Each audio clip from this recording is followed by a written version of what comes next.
following podcast may contain strong language. Listener discretion is advised.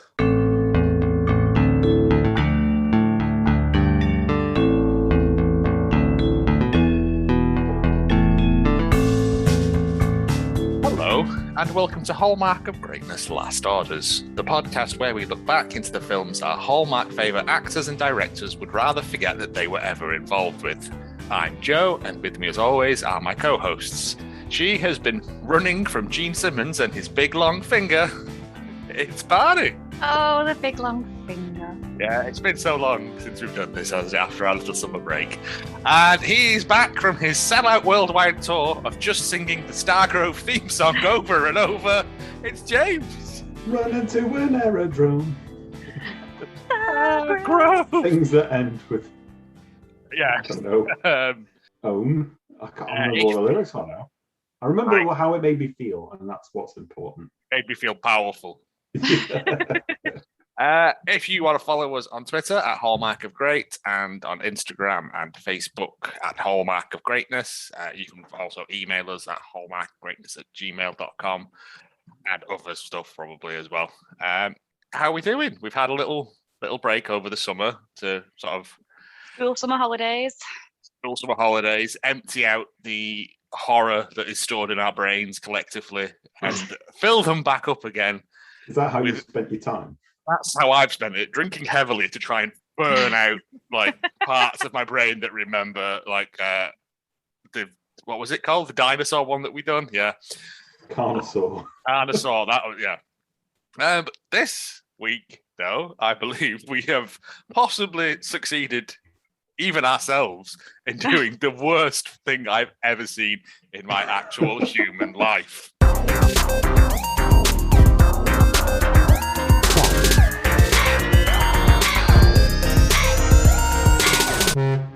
The Horn of the Titanic, as this week we are doing Titanic. The Legend Continues, a 2000 animated film. Yeah, in Italian it's Legenda Continua. Yes. Which is Italian for don't see this as shit. It's Italian for no, it's no good. If you've got your synopsis, please, James, before I give the real one. Stargrove, starring in a Titanic clone. Stargrove, find a lass you wanna bone. Stargrove, the ice fills here are so unknown. Stargrove. It's good. I like it.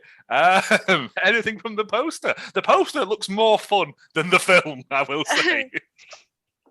Animated Titanic film complete with knockoff Disney characters, including dastardly villain with thin mustache, probably French. Well, Suter Laws, you are correct. The actual synopsis, I also have the trailer for this. The trailer makes it seem pretty... Yeah, I have the trailer. The trailer makes it actually seem pretty good. The actual synopsis: a Cinderella meets her Prince Charming on the ill-fated Titanic. Along for the ride are a rapping dog, other talking animals, and an assortment of wacky humans. The rapping dog took me by surprise, I will say. I was not expecting that to come out. Here is the trailer. It's a bit of a long one, but I think it does a good job of selling a film. Now you can experience the adventure of the most famous ocean liner in history as you've never seen it before. Titanic, the legend goes on. There are all kinds of passengers aboard the Titanic, and among them is a young girl on the voyage of a lifetime, searching for someone she lost long ago. You're never going to find your precious mother. You're wrong. I will find her. And on this journey, she will meet William, her one true love. I don't even know your name. It's Angelica. I was looking for someone. Now that I've found her, Oh, she? I'm not going to let her get away from me again. But there are some on board willing to destroy her dreams. Now I know who stole my locket. It was that girl. Angelica, come here at once. So it's up to Angelica's new friends No more Same nonsense. bit of music help her over out. and over. Where's this locket? Keep it down. The locket's on the table. Follow the thrilling adventures of the passengers aboard Titanic. cruel Corinthia and her thieving partners, the beautiful singer Molly and the scheming Gaston, and Who are you? an amazing cast of lovable animal characters. Nope, disagree there. Tonal I shift. have a gift for you.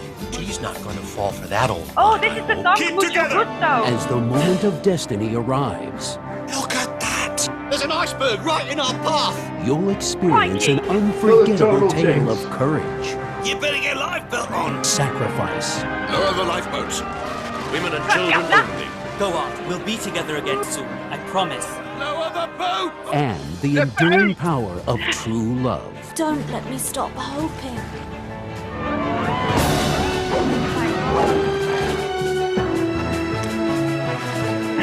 We've got drums involved now, we're all for it.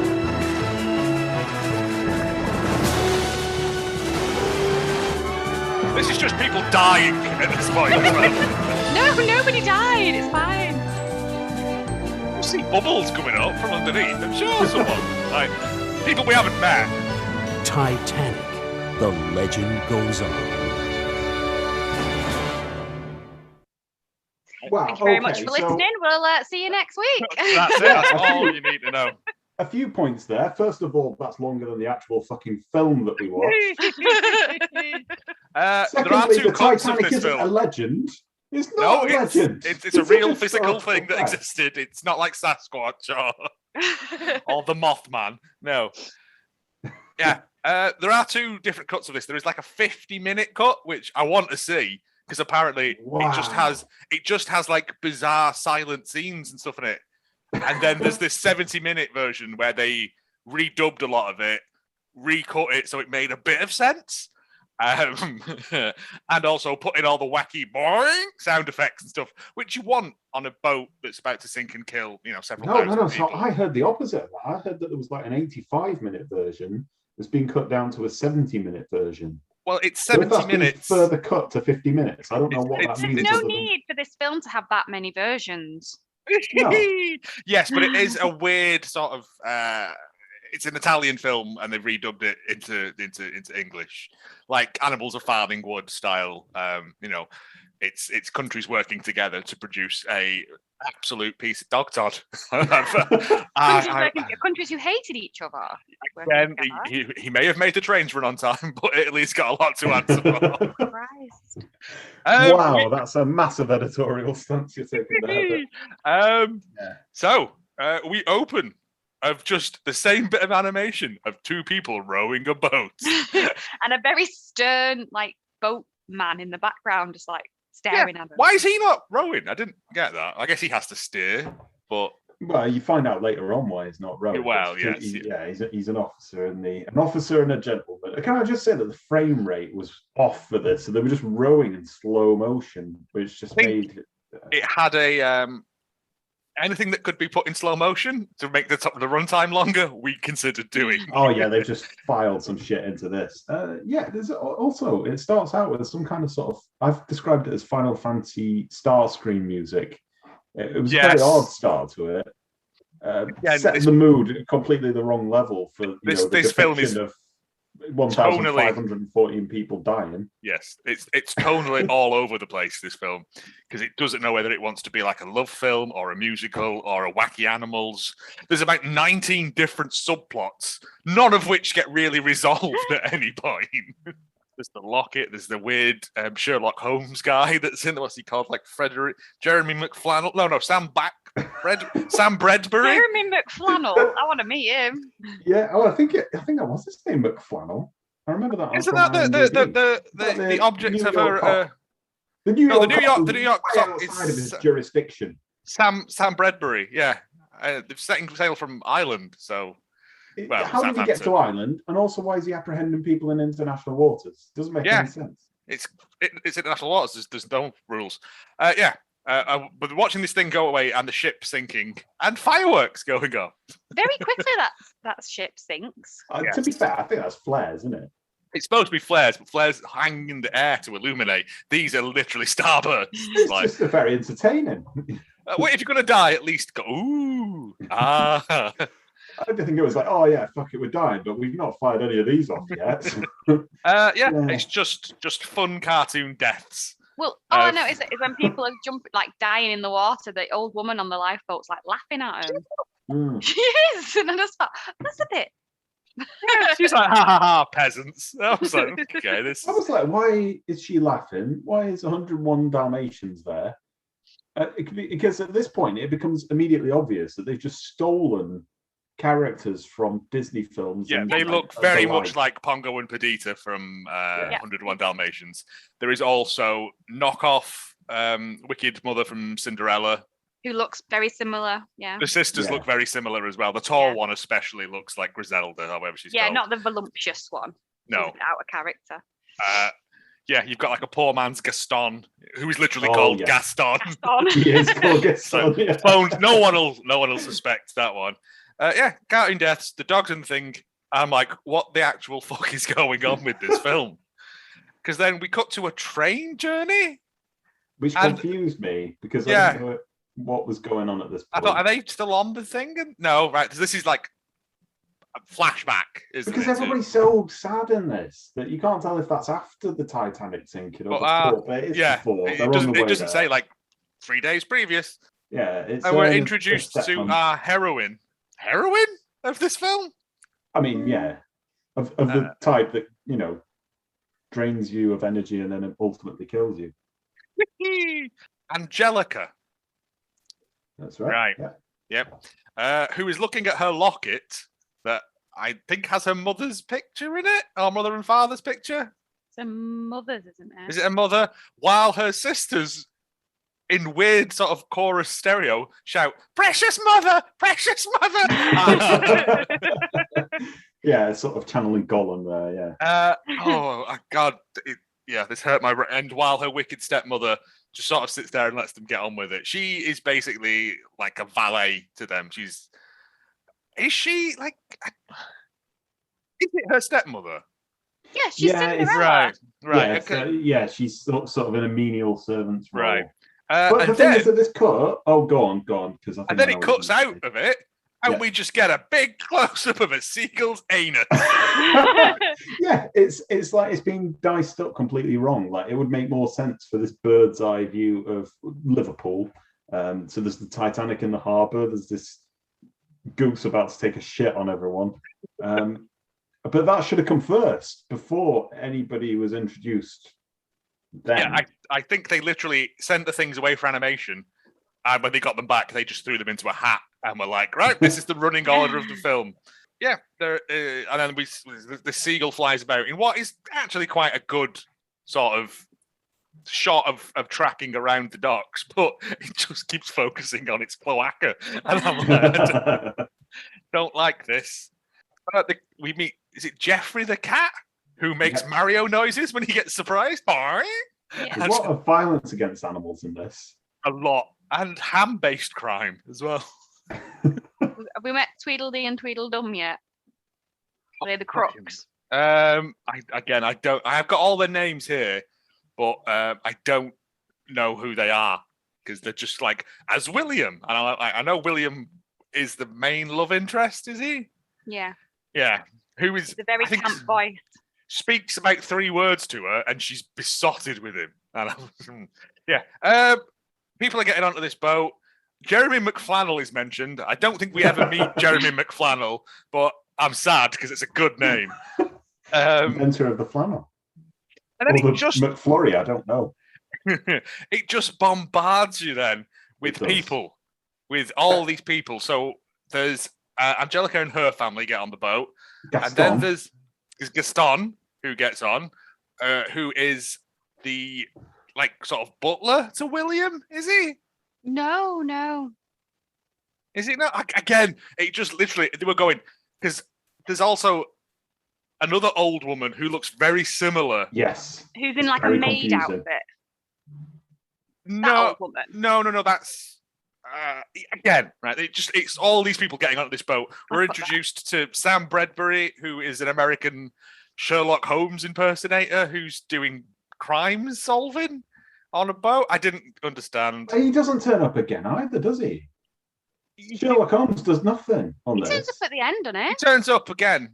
That's Yeah, his but it doesn't disguise. like follow the thread of his investigation or anything. No, again, Everybody turns up again at the lifeboat scene, but There's yeah, like there's 19 there's a barrage of people. There's Yes. Speedy Gonzales and a whole raft of like. Well, then we cut down from the human plank to insensitively the animal grown plank, people. where very, very racist Mexican mice get on, who have been on tour and want to go home. I was like, oh, mate, no. There's like a weird crow or seagull or magpie, is it supposed to be, that gets on as well? It was a gull. But then he keeps stealing stuff, doesn't he? So I assumed he was a magpie.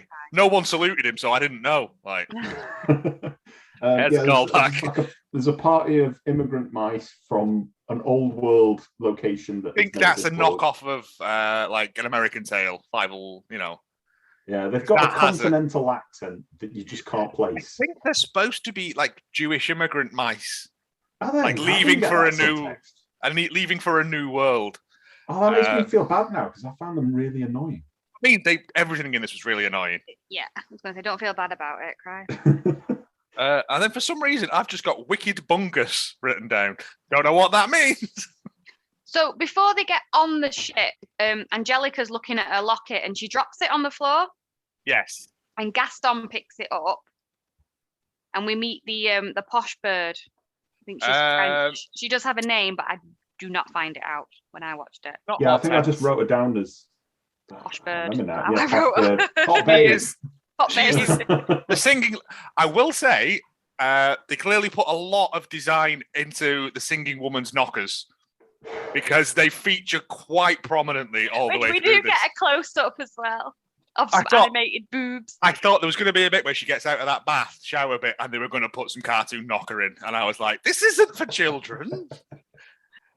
But yeah, when he puts the necklace round her, there's like a very long shot of cartoon boobies, which is gross and weird. Yes, so your wicked ruckus now is the stepsisters, all their dresses are ripped and they're blaming Angelica. Yeah, what's going on with that? Why? Because they're all. You didn't pack them right, apparently.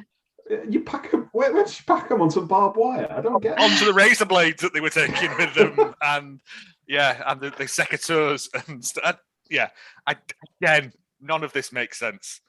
So they're in first class, and Angelica is in third. With the old woman who looks like a maid. She's got like an old maid costume. She looks like an old. She looks like Tweety Pie's mum. Yes. Yeah, she's got like an old lady, or Mrs. White from Cluedo. Yeah. It's just a bit where she doesn't have much, but she gives like a mouse a piece of cheese, and this mouse like fights a corner for all time. So it takes on the burden of a locket being now missing. Yeah, she keeps going on about this frigging locket, and the mouse then goes to like the cargo bay where all the other animals are having like an animal meeting. Of course. This is grounded in nature, obviously. Yeah, the young mouse, I don't remember his name, gets chased by the cat, who then gets like violently hurt. He gets rescued by a dog, and the mouse says, "If it wasn't for you, I'd be in someone else's digestion now," which I thought was a good line. And then we get Party Time, the rapping dog. Yeah, I mean, I think everybody felt like this. That I was aware going into this that there'd be a rapping dog, and then it assailed me by how non sequitous it was. Because up to this point, it's all been very the film. Sort of music, and you're like, oh, okay, so this is like 1910s, and it's all thingy, and then a dog in shades and jeans starts doing a rap with goose backup singers. Yeah, where these geese have come from, I don't know. The song is called Party Time, and it is a delight. Yeah, would you like to experience Party Time again? Oh, have you got it? Have you got? Oh my God, he's putting a hand on backwards. So the mouse says, "If it hadn't been for you, I'd now be in someone else's digestion." Yes, doesn't really. It's a brilliant line. And then the dog says, "There's something you should know, so I'm going to tell you. So don't sweat it, forget it, enjoy the show." Working all day, so it's time to unwind. Kick back, relax, take a load off your mind. Ha ha. I'll be busting the moves and I'll be busting the rhymes. We'll be busting up and laughing because it's party time. And then we get the chorus of party time, party time. Everybody's feeling fine because it's party time. Leave your troubles at the door, leave your worries behind, and leave it. Don't stop me because I've put my heart and soul into this performance. Sorry, I do apologise. Leave the rest up to me, and you'll like what you find. I'll be busting the moves, and I'll be busting the rhymes. We'll be busting up laughing because it's party time. It's the same lyrics again and again. Yes. Oh, there is some more called Jeremy McFlannel. I'm looking at the IMDb. Yeah. Someone is credited as Jeremy McFlannel, so that's a real person. Yeah. And there's just this rapping dog, and then they all just go, okay. That's it. Rapping dog, by the way, in the background, I noticed as I was trying to tabulate all of that he's got some boxes behind him that are supposed to say New York, but for some reason it's mirrored, so it just says YN. And yeah, they've just reused some of the... That might be a YouTube thing. They sometimes mirror stuff so that it doesn't get tracked by the algorithm. All right. So the whole thing might be back to front. But no, because in the same sequence there are some boxes that say New York on it. Right. Okay. Way, unless they switched it halfway, but. So I've got a review from the dog rapping from Brugman from 2020. So he's obviously watched it during like lockdown. Okay. Love how party time. Love how party time is something discussed among marine disasters and mass death. End of review. That's a little cheeky free bonus review. But before the mass death, there was a party time. Yeah, a dog doing a rap. And then it's time. They all, no one was doing rap in 1912, were they? There is actually a scene behind it. The canines, that's why. There's like an urban-looking brick wall behind him, Seinfeld style, and then it says rap music on the side on like a billboard poster. You know what to write? Yeah, it'll be fine. Yeah, and then that ends, and then all the animals agree that they have to try and help Angelica find this locket for some reason. I think because she's kind to animals, so because she's kind to animals, and she fed some bread to a mouse. And yeah, I didn't understand. We're introduced to Gaston, the Frenchman, who's evil. And we get to see the fancy lady's knockers as she's on the thing with her dogs, the non-union 101 Dalmatians, who then have a conversation with two other dogs. There's like a setter or something, like a little lap. They're both little lap dogs, but the little lap like a rat. That is Angelica's stepmother's dog, isn't it? I think. Because no, it's not. That's the other ones with the two assistants, because they get the dog drunk or something. I didn't understand. But there's also a woman who the dog trips up a man into her, and then all her jewellery lights up. Is she the one with the fake jewellery we hear about later? Yeah, I think so. I think they rob her, but it turns out that it's all costume, and the dog and her are in a scam together. Because the dog can get involved in like fraud, can't it? I guess. Fraud. Britain's got talent next. Yeah. Fraud dog. Yeah, and he's resigned to the fact that he's just like a part of this con gang now, as the dog. Yeah. Again, this sounds like a fever dream, but genuinely, don't watch this film because it is absolutely terrible. This film. I had no idea what was going on. No, it just cuts from scene. About 3 minutes ago, there'd been a rap in the middle of it, and now people are stealing off each other, grafting. There's dogs forming some kind of union. The 101 Dalmatian stealing scene is the only thing I've got written down for that. Because I've put comedy in the kitchen with a huge turkey leg, so I've no idea when that happened. Oh, no, that's immediately before the rap, wasn't it? No, this is after the rap. Was it a turkey? I thought it was a big ham. Oh, it could be a ham. Yeah, because the mice are in there trying to steal a big string of sausages, like in the Beano. And the chef's chasing them with this big stick of ham. He falls over, he slides on a potato, because of course, a floor A potato. bit of a slapstick, yeah. And he launches this ham that then hits the cat and smashes him into a wall. And he gets all the Tweety birds around his head. But instead of it being Tweety birds, it is turkey legs that bop around his head. That's just That's before where that, I've got the turkey legs from. Because Then. I saw it a lot as I was rewinding. I really struggled to maintain focus. After this, my notes are just, I hate this so much. The chef somehow catches fire. I Right? didn't notice that. And then a man comes in and pours whiskey on him. Would that not make him more flammable? And then he goes up in smoke, and then they just glare at each other for like a full 10 seconds. Like, why did you do that? Yes. And at this point, the plot is introduced. Anastasia. This is about 20 minutes in. Angelica bumps into the architect, and she's got some linen in her hand or something, and he then caresses her hand, and that knocks her for 6, and she can't. Yeah, I think he says, "That's a nice dress. You'd look good in that," or something. Bet you look ravishing in that. That's such a dickhead thing to say. Cringe. It's creepy as fuck, mate. Yes. Yeah. That's why she couldn't say anything. She just thrown up into her mouth. I've got sick in my mind. Yeah, because these are the clothes that she's supposed to be repairing because she packed them on top of the barbed wire and razor blades. The only thing I've got after this is that there's an animal revolution breaking out on deck. I've got no memory of it.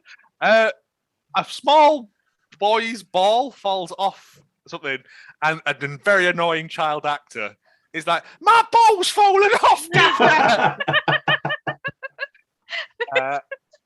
Which I think William fixes. He goes and slaps the poor kid and steals the ball and gives it back to the rich kid, and everyone's like, "Wow, what a guy!" I'm like, I hated this so much. Yeah. And then the wicked stepmother opens the door to that architect. She literally tries to kidnap him. Yeah, because he's met Angelica, and the wicked stepsisters as well are way thirsty for him as well. Oh, mate, one of them is so thirsty that she falls through a stool. As in a chair, not a poop. She stands on she stands on like a poof and then falls through it because she's quite big, and springs come out and go spraying for no reason. Like you said, they've got to fill time, haven't they? So yeah, he says, "Oh, I'm here looking for Angelica," and she's like, "Oh, we don't know who you mean," and they're like, "Oh, okay, bye then." And she literally grabs his arm and he's like, "Come in and drink tea with us." He's like, "I don't want your goddamn tea." Yeah, you off-brand Cinderella. I mean, after that, my notes are just basically, I don't want to watch this film anymore. I've only got notes of the restaurant in my next set of notes. I'm not convinced that they didn't just have a sound effects board and just developed a plot around this, because it makes absolutely no sense whatsoever. It is. This probably sounds confusing listening to this, but this is exactly what it's like watching it. It is just, I was assailed by images moving across the screen. I think after this, we're introduced to Sam Bradbury, but he's now dressed like a quite racist Turkish man or something. He takes his moustache off and he's like, "It's me." And I was like, what is happening here? I don't know. It's me. Who are you?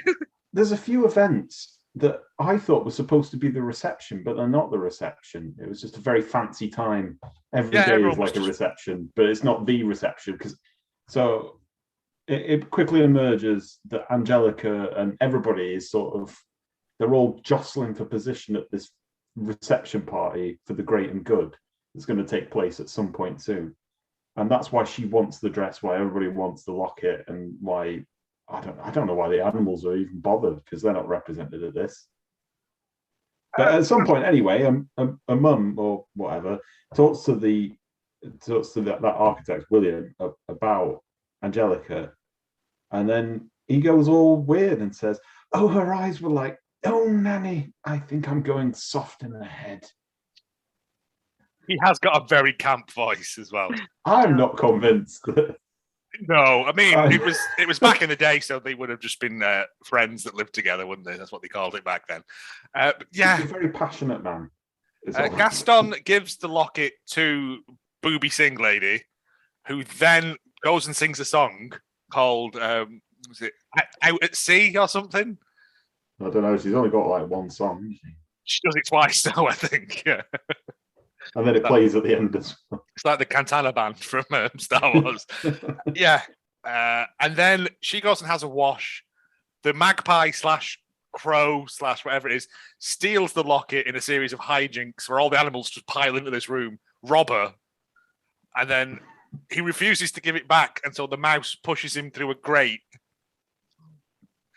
I go, oh, also there's a weird bit with a mouse with a candle climbing up a pipe that keeps falling. I hated this film so much. Is this the time when they put all that material around a door handle and prat around with that? And then Jeffrey chases them. Jeffrey the cat. I forgot about that. Oh, so bad. Anything else anyone wants to add? I put that the architect then interrogates the old crone that's hanging out with Angelica about her. I think she's her roommate. Oh, right, okay. Well, she's an old crone anyway. She's an old crone, but she has 2 kids. She might be a nanny because she's with like 2 kids or something. She's a wizened old woman who just... Oh, nanny, I'm going soft in my brain. Where's my ball? He says, either he or she says something like that she comes out here often for walks. I thought, it's not even been a day yet. How have you formed habits about this woman that you're stalking? Again, we don't know because the passage of time in this film is irrelevant. Like, this could have been a year. Yeah. Is this a different boat? I like the fact that they keep doing the one expensive shot of the CGI Titanic that they've got as well. Yeah. They keep showing that a lot. Hot Babe has tea with what I've described as the French cad. Is that Gaston? That's Gaston, who I think is vying for someone's job. And very sort of blatantly puts the locket over a décolletage. Which is French for knockers. And then the architect, William, dances with Angelica, learns her name for the first time, and then fucks off and says, I'll see you at the reception tonight. This wasn't the reception? No, this is the pre-reception reception. Oh my God, posh people have too much time. How many dates is this? When is the reception? You'd think it'd be night one, wouldn't you? You know, introduce yourself to each other. This a week in, because she's been going for walks every day. So I'd say it's at least 5 days of them being at sea. Well, possibly, with all the animal hijinks. I don't know how many animals have died in the process of this so far. But anyway, Angelica moves the plot along by getting a 19th century dress off the old crone, who says that she will go to the ball, the reception, and look totally unrecognizable to the wicked stepsisters. Because a dress does that, doesn't it? I mean, if it's... Yeah, I've seen it in fairy tales all the time. Camouflage gear, really. If it's got a balaclava with it, yeah. Yeah, she just looks like Angelica in a different dress. She needs a baseball cap and wear it backwards, then no one will know who she is. Yeah. Or comb your hair differently, like Superman. Yeah. Yeah, that's my 1998 look. Anyway, my rapping hat. She decides as well that her costume won't be complete without the locket, so she reports the locket's theft to a moody first mate. Oh, is that the guy that's like, I'm a first officer, and just like, you're all right, mate. Yeah. It's the weirdest reporting of a crime I've ever seen. He's just got I'd like to speak to the captain. The captain's not here. I'm first officer. I was like, all right. It started in the middle of like some dispute or something. We're at Act 4 of a completely different play, where the first mate has clearly had like some kind of dereliction of duty talk with the captain. And then Hot Babe's dogs spot the locket that's on the neck. And then I think recognise that as Angelica's locket, because all animals talk to one another and have made concise notes and illustrations about the locket. At the rapping thing, they agreed at the rap show. They all agreed to help Angelica find the locket, I think. And the Dalmatians belong to Hot Babe. Yes. So yeah, she has a bath or a shower, and then all the animals nick it. For no plot reason, I've put. There's nothing to motivate. It's to them do this. introduce the magpie. Yeah. Who then refuses to give it back and gets pushed down a grate by the mouse, who then he then lands in Angelica's room and hands it over. And has a hug, and he really likes that hug. Yeah, and then he's accepted into society. He's like, oh, yeah. Little magpie. The dogs are sort of around Hot Babe as she gets out of the shower. That was the point where it felt a bit dodgy. That's what I was saying. It's like, that towel's going to fall and we're going to get some cartoon TNA here, aren't we? Yeah. Thankfully, it didn't, but it still felt wholly inappropriate to let a child watch this film. Well, yeah. Oh, that's another thing, because they safely deliver that locket to Angelica, who then kisses them both, including the young mouse, who's clearly introduced as a child. And I've just put that it's sickening because it was. She's not sticking a tongue down its mouse throat, is she? It's not like it's. Guys, I just felt it's supposed really to be. bad. It's supposed to be a sweet sort of Snow White in the woods, animals helping sort of thing, but it just comes across as what the fuck is going on. Where's that gull's ass again? Let's see that. Yeah. Show me your seagull's ass. Yeah. Right, now they're in the reception, aren't they? The reception. Is this the reception? Started. Is this The not the reception pre-post we reception? have more It's slapstick. indistinguishable from any other gathering that they've ever held. We've only got two backgrounds. The crooks try to steal the fat lady's handbag. Yes. Yeah. Yeah, because there's been a weird bit of them like trying doors or something to rob people. Yeah, that's all been going on as well. So I think other people have started to report other thefts. To the first officer, who's like, fuck you! This is why the New York police officer, who's there for no reason whatsoever, is dressed as an Arab and gets racially profiled, which I thought was actually quite a lot of layers to that. Don't think it was meant to be like a political statement about that. I think they just went, can you draw a dude in a turban? Tidy. Yeah, I think it probably was. Oh, wait, so Sam Bredbrick was following. No, those were the right. Wow, I'm learning things. The plot has also moved on by the reception point because the captain receives a report at this point about With icebergs. my favourite line, this bit. Oh, go on. Go on, tell about the report. So he instructs his first mate to inform him of any change to, and I quote, the type of ice that we're seeing. Yes! Is that what you're referring Yes, to? and I was like, it's an iceberg. You're getting a report of an iceberg. What other types of ice are there? Dry in the ice, vanilla ocean? ice. Blue ice? Yeah. Is Ice T going to be climbing up the side of the ship? Ice Cube and Scooby Dog Dog. I was just like, that is my favourite line. I went back and heard it again. The type of ice that we're seeing. Type of ice we're seeing. I'm not a good captain. That's why that first mate's angry. He's like, should have been my job. He knows Yeah, he about gets all the hard done types of by ice. I'm not sure. He that we wrote the actually book see on the it. captain. It's called Ice in its many forms, like First Mate.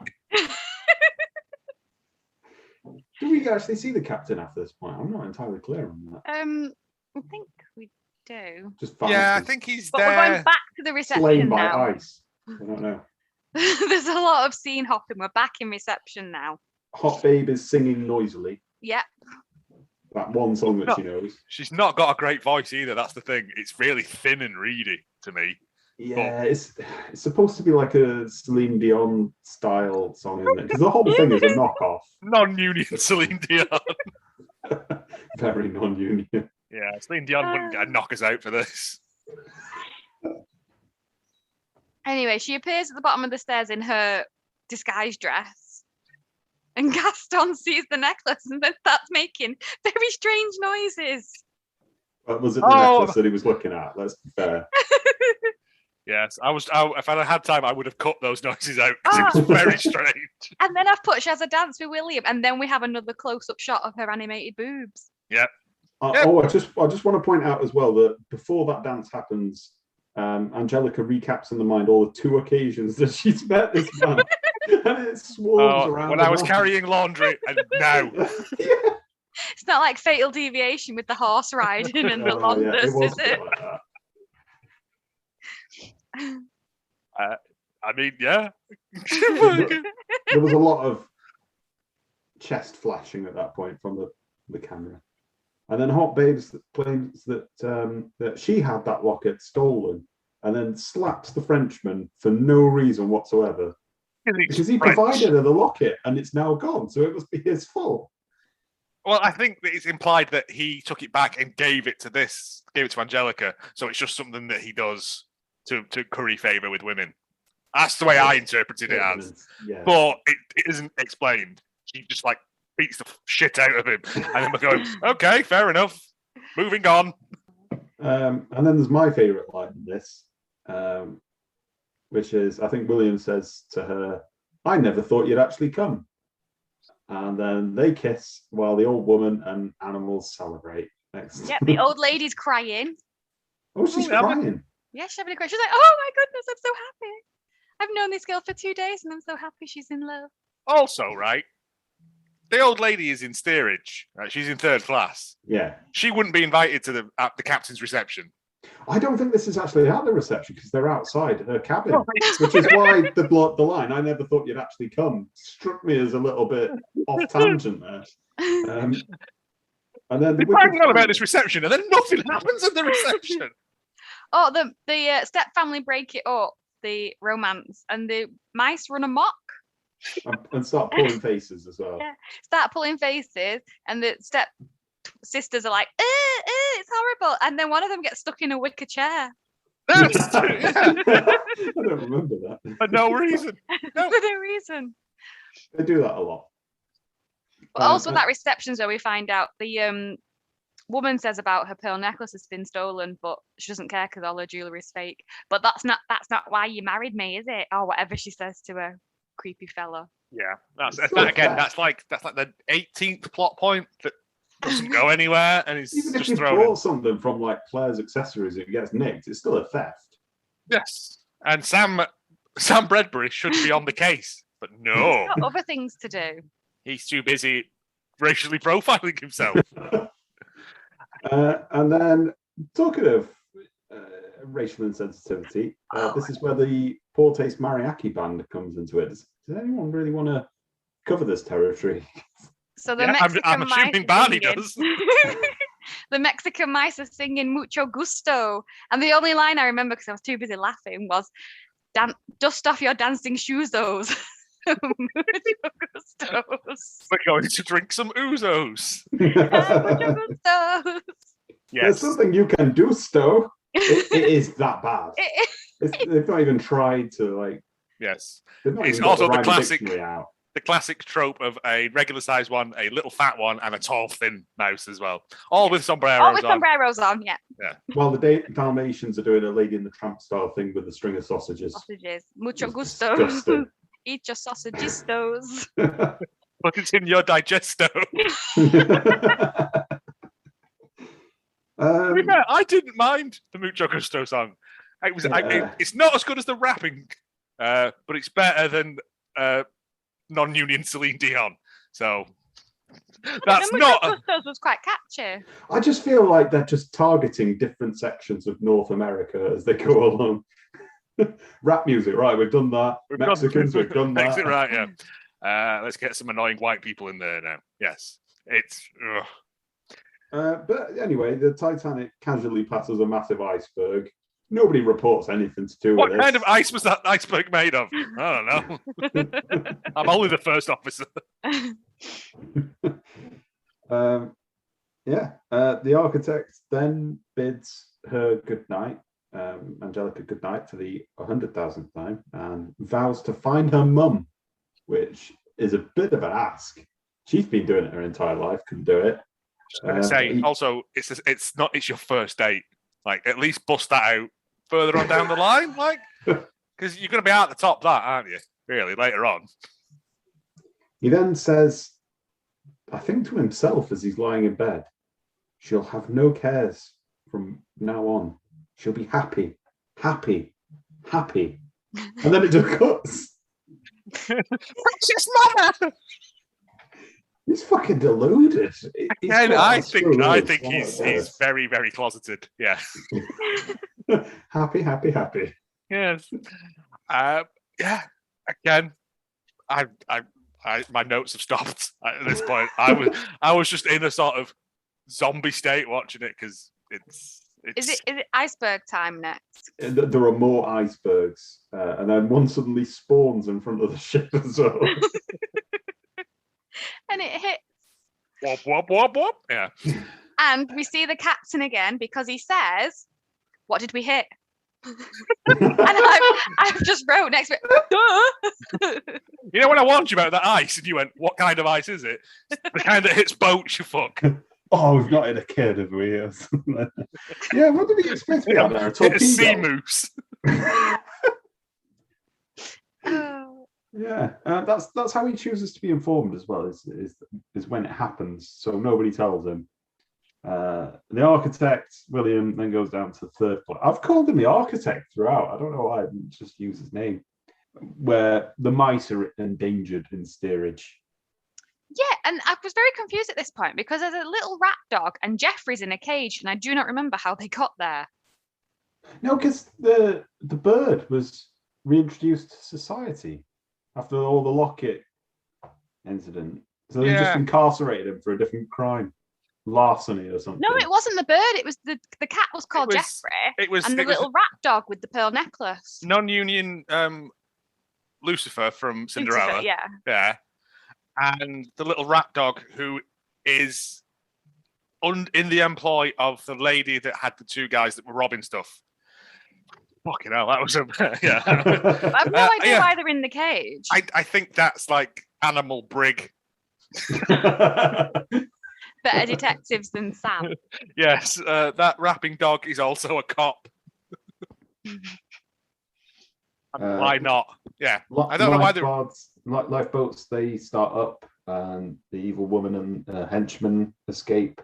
There's a sort of, again, like with the trailer, there's a tonal shift now to everybody being in fucking danger, but it's a family film. But there is a comedy bit because one of the women can't reach a lifeboat and she makes like a human bridge and the crooks like run over it to get into a lifeboat. So there's always an element of comedy going on, even in death. The challenge is not to drown. Hot Babe is on deck singing that one song that she knows with the band. Do Free Bird! William finds Angelica as he gets the steerage, and the poor are revolting down there. And they're saying that it's women and children only, and everyone's kicking off. So that's all happening. Yeah, that kid whose ball was there. Yeah, he's on the boat. My ball. Yeah, but not other kids, just the one that's being represented. Yeah, and then this is when the death starts. Mass death. This is where I mentioned about the fireworks, which you've already covered. Yeah. yeah. So it's sort of like it repeats that bit again. She's on the boat, like at the start with that horrible woman whose henchmen are making faces at her for some reason, like they're 6 years old. Yeah. Again, never fully explained. Also, a lot of like the audio in this, a lot of like the speech feels like they just got people talking. Because there's just little random bits of speech in there that you're going, is this scripted or did you just get people drunk and push them into a recording booth? This film's about Titanic. You're a rapping dog. Okay, go for it. Yeah. The Dalmatians have been saved as well. Yeah, the dogs get saved, which they wouldn't do. Women and children and Dalmatians. And, well, they're expensive. They're a pedigree dog. Yeah, but their owner is singing that same song over and over again. Yeah. Well, she gave her spot so the dogs could survive. Her knockers will keep her afloat. It's fine.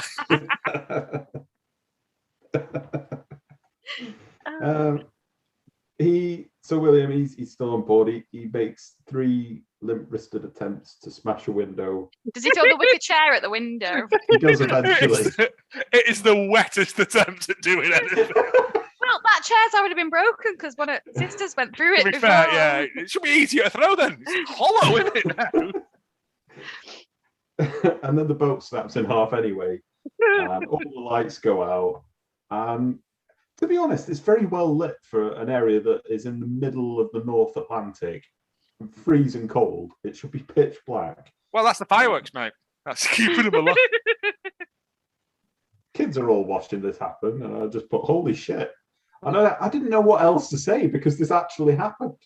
In a sense, there was fewer animal interactions. And not much comedy.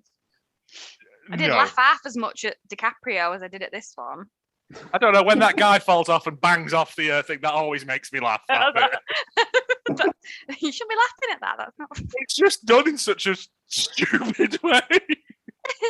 It's the fact that he spins like a shuriken as he goes down. Right. Yeah. So that child on the lifeboat shivering now because he's cold.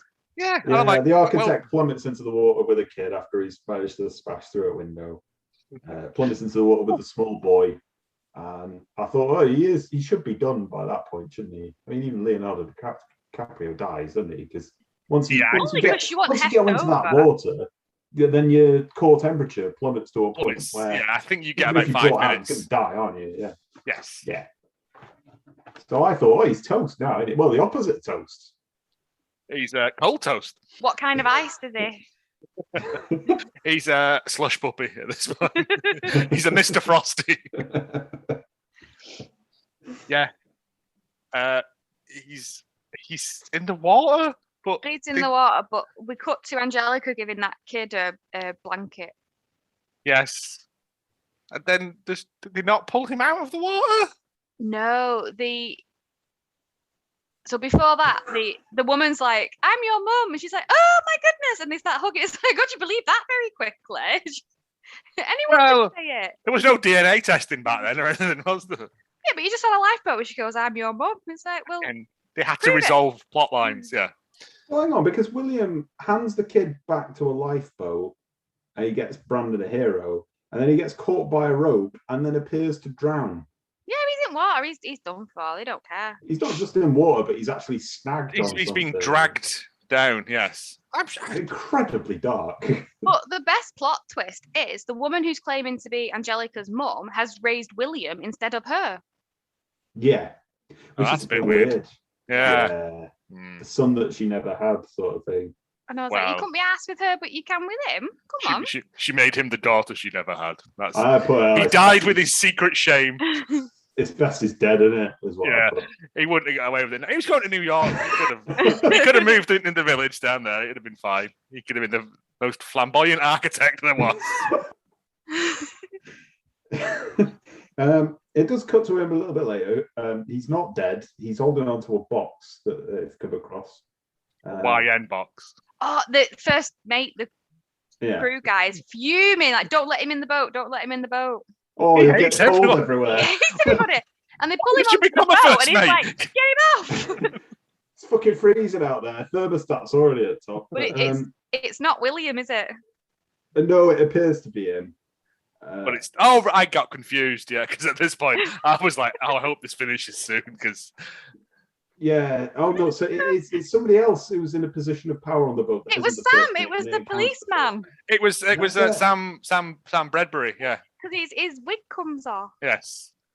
And then the guy wants to put Oofing back in water because it's not William. We see the chef floating in a giant pot.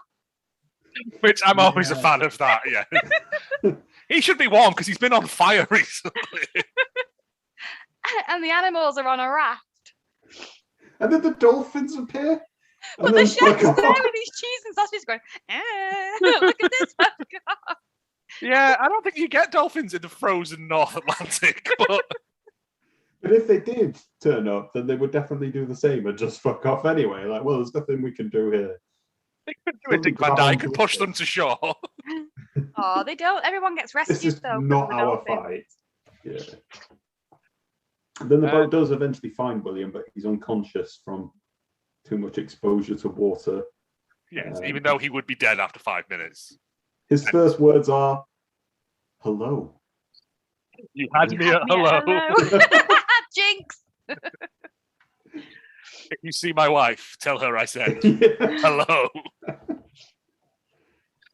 I thought that Lionel Richie would approve. With his big Ian Rush face. And then the annoying mouse ends the film with an Animal House style rundown. What happened? Where did everybody go? Yeah. The chef invites them. I mean, yeah, the rest of the rescue mission, how this cooking pot manages to float its way back to, I think, the old world, because the chef invites the mice to stay at his restaurant and they live happily ever after. Very Ratatouille, yeah. NYPD cop enlists the dogs as one of them drug dogs. He likes rapping and drugs, yes. Well, he gets a medal, Sam, for whatever he did on the boat. Didn't know. He just pretended to be Sherlock Holmes and then was a bit racist. Is it the Mercury Award for introducing a new song to a disaster zone? Fun, yeah. And the horrible woman also survives. Her goon weds Gaston. He weds one of the wickedest stepsisters. That's very difficult to say. Gaston doesn't. It's the two crooks that marry. The two crooks marry opposites, don't they? Because there's too many villains in this. They're very similar body shapes, yeah. Gaston's next, and he works as like a nanny and a chauffeur, and basically he does a load of jobs to make money again because he must have lost all his money. Yeah, that's right. Everyone in a menial position is a criminal. That's what it feels like. Yeah. And the horrible woman herself is interred into prison for a while for an unspecified crime. She knows what she did. Yeah, I forgot about that. Ice-based crimes. It was her iceberg. Selling munitions to the Germans. I don't know. Gaston gets a shit job. I don't know what that means. Gets a few shit jobs. He ends up doing all the donkey work, doesn't he? Yeah. Unsurprisingly, William and Angelica wed and take in orphans after the horrific deaths of their parents, and have some Dalmatians as well. Yeah. Because they bonded at some point. Does Hot Babe die? Yeah. Yes, she does. She's on that boat, isn't she? Yeah, I know, but like, William's in the water for like 4 hours and doesn't die. She could have kept herself afloat. Quite easily with them. No, it's not that. It's just like, you know, death is only if you're like she plays quite a prominent role in the film. You thought they would have kept her in so they could do her turning and winking at the camera sort of thing. But no, fine. I'm sad now. I think the annoying mouse child says bye for now, and then it's just credits rolling for 15 fucking minutes. 15 minutes of credits. 15 minutes of flashbacks of the entire film, which then feels incredibly familiar. Yes, in case you hadn't already sat through it once, here's the credits. Yeah. And that, my friends, is Titanic, The Legend Goes On. Don't watch it. I have to give this the lowest mark of anything I've ever given anything. This is Fabio's anus. I even think Fabio's anus is too pure for this film. It's a bronze Fabio's anus. Fabio's anus is too pure for this world. All right, it's Fabio's taint. I don't know. I will give it half a seagull's anus. Okay. It wasn't a very cogent film. I'm going to give it 1 bronze Fabio as a result. Yeah, the lowest possible scores. So we've got a bronze Fabio's taint, a bronze Fabio, and half a seagull's anus. Right. I don't know what that medieval recipe book from the last episode. Take that on Swap Shop. Yeah, I hated this so much. But let us lead into fully James Facts.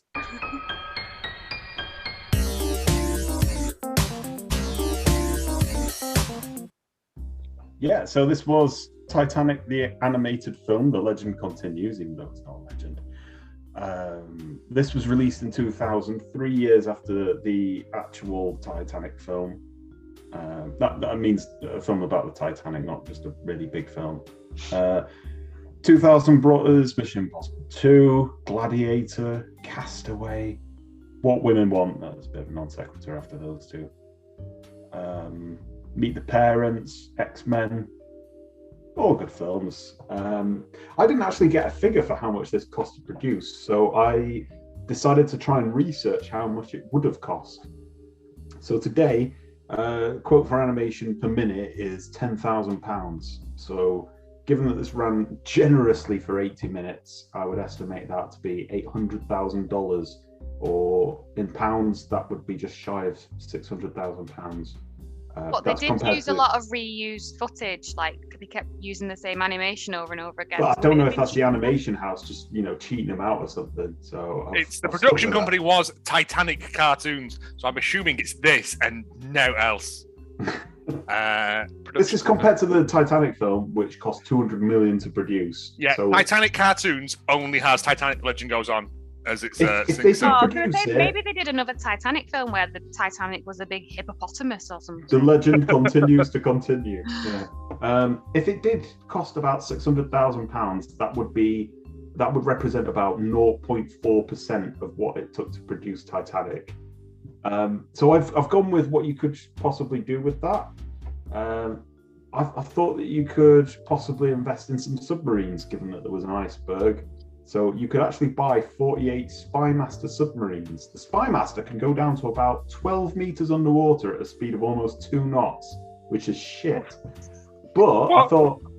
I can bomb round a lake near me, and that's about it. Or with that money, you could get up to 80% of the cost of something called the Killer Whale Submersible. At first glance, this submarine looks like a real-life killer whale. The construction of the vessel is thus as the focal point of this submarine, as it allows the vessel to perform manoeuvres as a killer whale mammal would. Don't fuck some seals up, yeah. Submarine people are weird. I've just found a thing now where they've said that, no one knows the budget of this film. No, I've had to estimate it. I have looked. But given that sort of animation per minute cost, you could, with just shy of 600 grand, get 11 tickets first class on the original Titanic.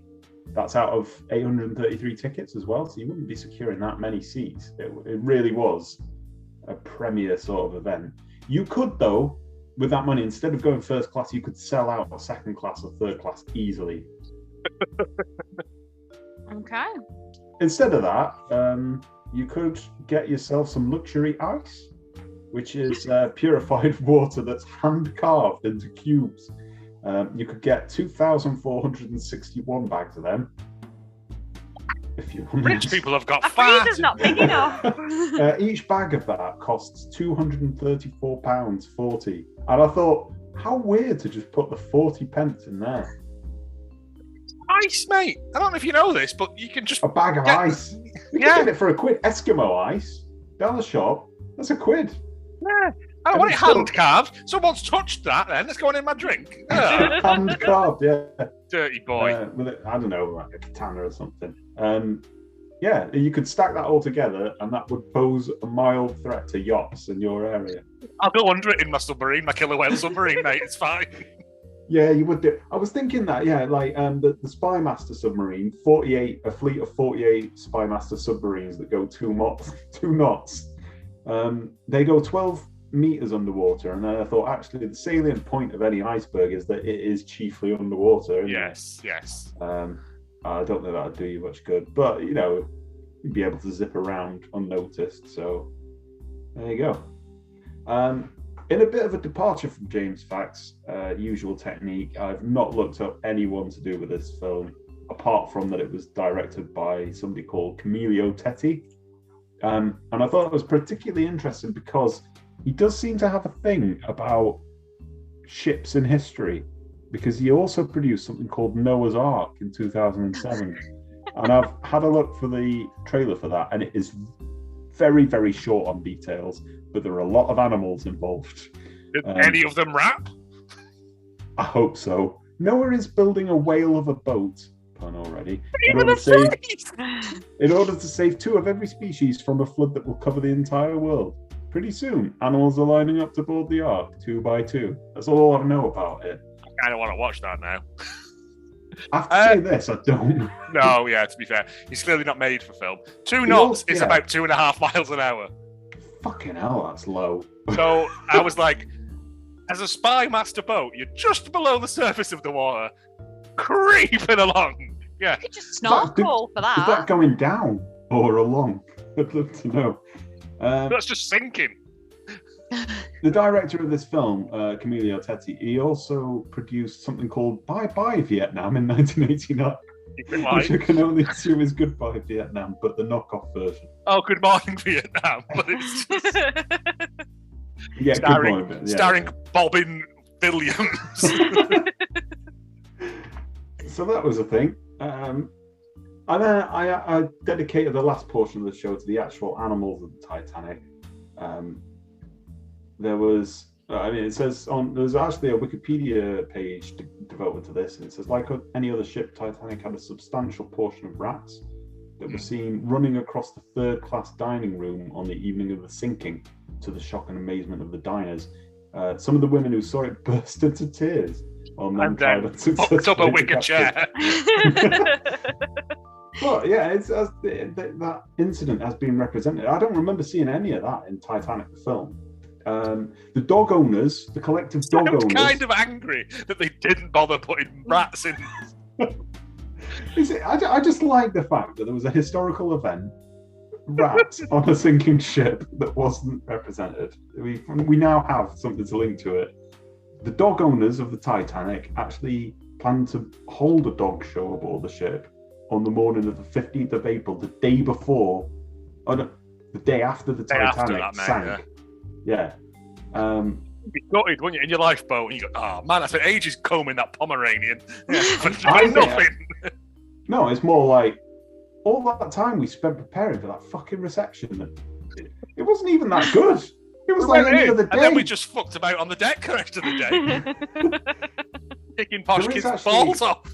There is actually sort of first-hand accounts of a mystery dog that caught my eye called Rigel, the black Newfoundland dog, purported to be on board the ship and to have saved many survivors.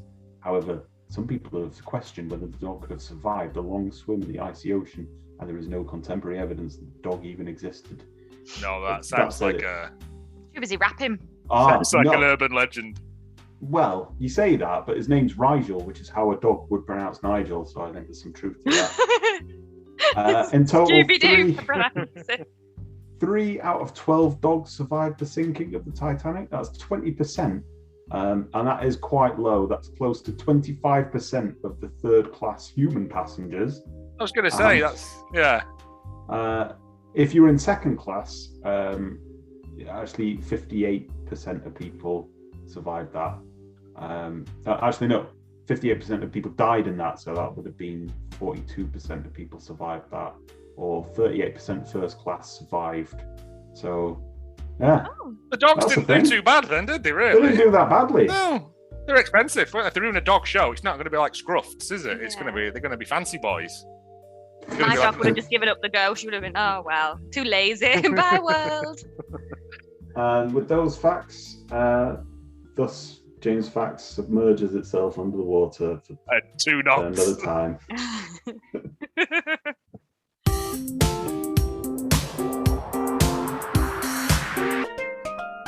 Reviews. We got a bonus one for free before.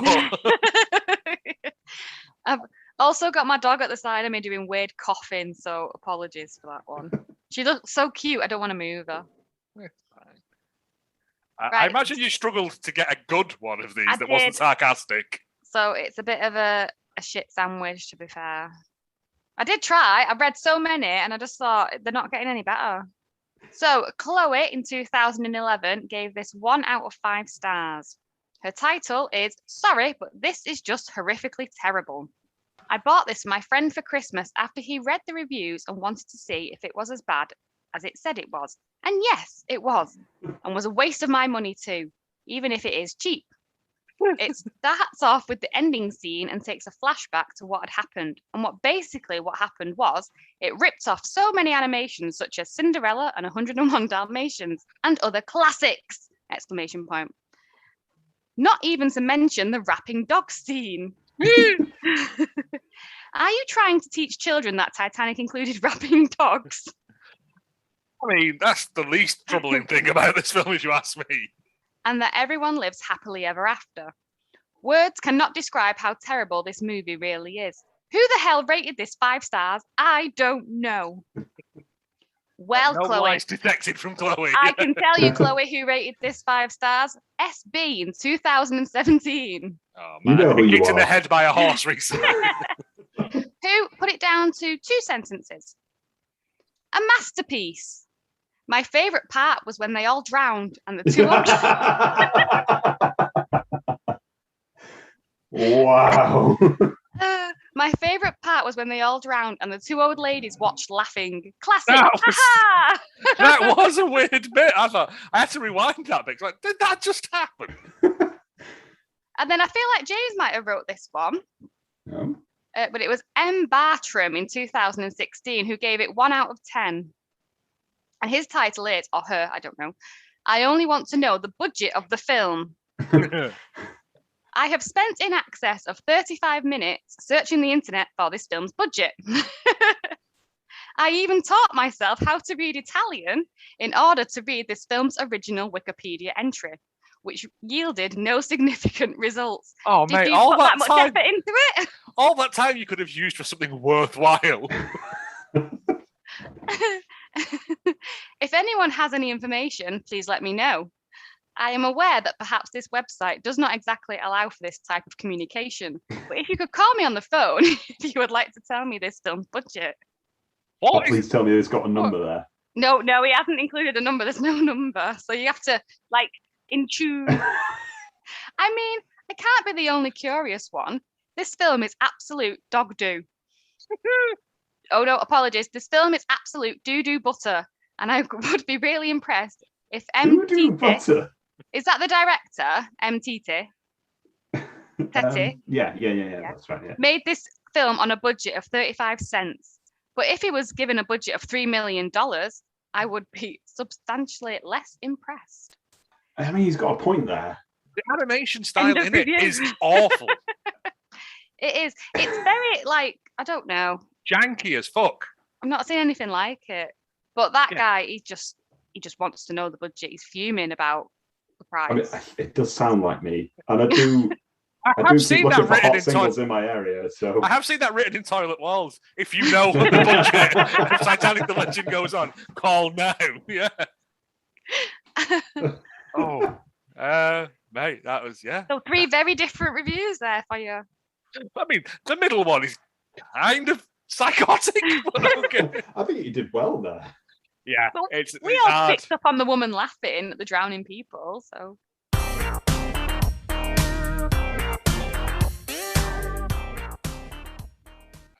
This week's podcast of greatness is Playlist Wars.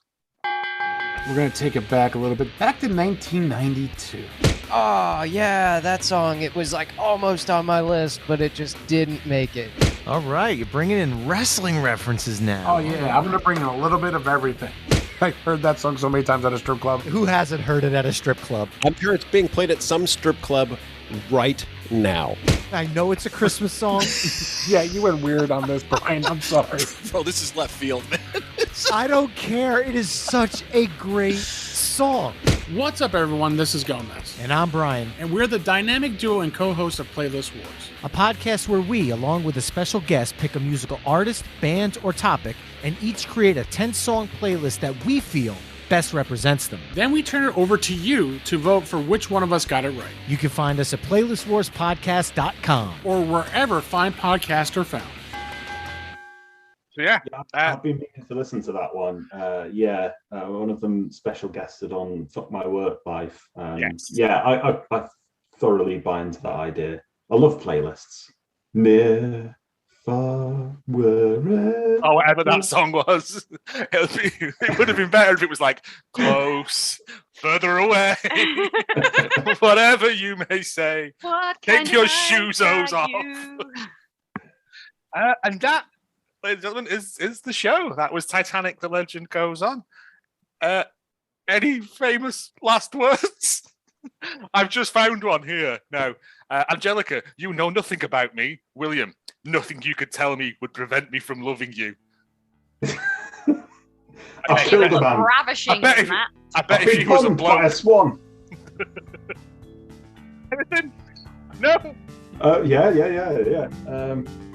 Everyone's feeling fine because it's party time. It's party time. It's party time. Everyone's those fine because bits it's of party broken china. Mucho gusto. Goodbye, everybody.